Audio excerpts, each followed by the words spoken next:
రవిబాబు గారు. అధ్యక్ష,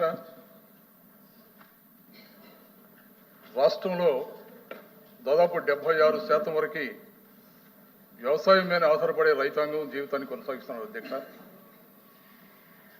అనేకమైనటువంటి అనుకూల ప్రతికూల వాతావరణంలో రైతాంగం వ్యవసాయం మీద ఆధారపడుతుంటారు. దాని వలన అనేక కష్ట నష్టాలకి రైతాంగం గురి కాబడుతుంటారు. ఆ పరిస్థితుల నుంచి రాష్ట్ర రైతాంగాన్ని రక్షించాలని గత ప్రభుత్వంలో జగన్మోహన్ రెడ్డి గారు బహుశా 75 సంవత్సరాల స్వతంత్ర భారతదేశంలో ఎక్కడా లేని విధంగా, ఏ రాష్ట్రంలో కూడా లేని విధంగా ఉచిత పంట బీమా పథకాన్ని ప్రవేశపెట్టి విజయవంతంగా అమలు చేయడం జరిగింది. అధ్యక్ష, ఆ ఘనత భారతదేశ చరిత్రలో ఒక జగన్మోహన్ రెడ్డి గారికి దక్కుతుంది. అధ్యక్ష,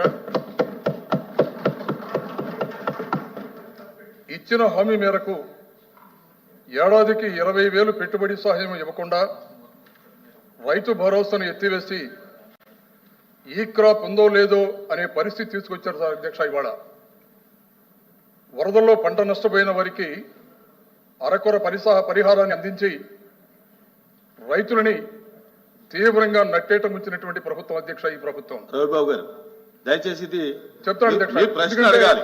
ఇది రైతాంగానికి సంబంధించిన సభ్యులందరికీ మనం ఏంటంటే, ప్రశ్న మీద సప్లిమెంటరీ అడగదలుచుకున్నప్పుడు మీకు కావాల్సిన క్లారిఫికేషన్ ఏంటి అడగాలి తప్ప ఈ ప్రభుత్వం కానీ ఆ ప్రభుత్వం కానీ ఏదైనా డిస్కషన్ వచ్చినప్పుడు మాట్లాడుకోండి తప్ప ప్రశ్న ఊర్లో మాత్రం. అధ్యక్ష, సూటిగా అడగండి. 80% రైతాంగం ఉన్నటువంటి రాష్ట్రానికి సంబంధించినటువంటి ప్రశ్న. అధ్యక్ష, ఇది గతంలో రైతాంగం నష్టపోవడానికి వీలేదని ఉచిత బీమా పథకాన్ని అమలు చేసినటువంటి కార్యక్రమాన్ని ఇవాళ అర్ధాంతరంగా ఆపివేస్తే రైతాంగం తీవ్రంగా నష్టపోతుంటే చూస్తూ ఉన్నటువంటి ప్రభుత్వాన్ని మేలుకొల్పాలనేటువంటి ప్రశ్న. అధ్యక్ష, ఇది అందువల్ల దీని మీద దయచేసి మీరు ఒక్క 2 నిమిషాలు సమయం ఇవ్వాలి. Supplementary, only supplementary. అధ్యక్ష, దీని మీద ప్లీజ్ మీరు క్లోజ్ చేయాలి. డీటెయిల్లోకి వెళ్తే చాలా క్లియర్ గా మాట్లాడాలి. అధ్యక్ష, సప్లిమెంటరీ అడుగుతున్నా. అధ్యక్ష, దీని మీద ఒక్క పైసా కూడా రైతులపై భారం వేయకుండా ప్రభుత్వమై ప్రీమియం చెల్లించి బీమా సొమ్ముతో ఆ రోజు రైతాంగాన్ని ఆదుకున్నాం.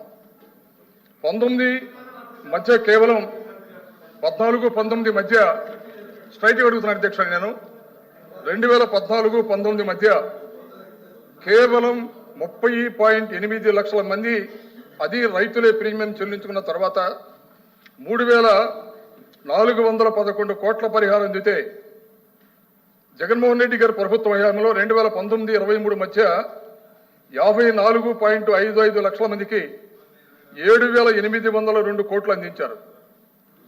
అప్పట్లో రాబాబు గారు ప్లీజ్ మీరు క్వశ్చన్ అడగట్లా, మీరు కరెక్ట్గా స్టేట్ గా క్వశ్చన్ అడగండి. ఇప్పుడు ఆ పథకాన్ని కొనసాగించి రైతాంగాన్ని కష్టం నుంచి బయటపడేసే ప్రయత్నం ఈ ప్రభుత్వం చేస్తుందా లేదా? ఓకే.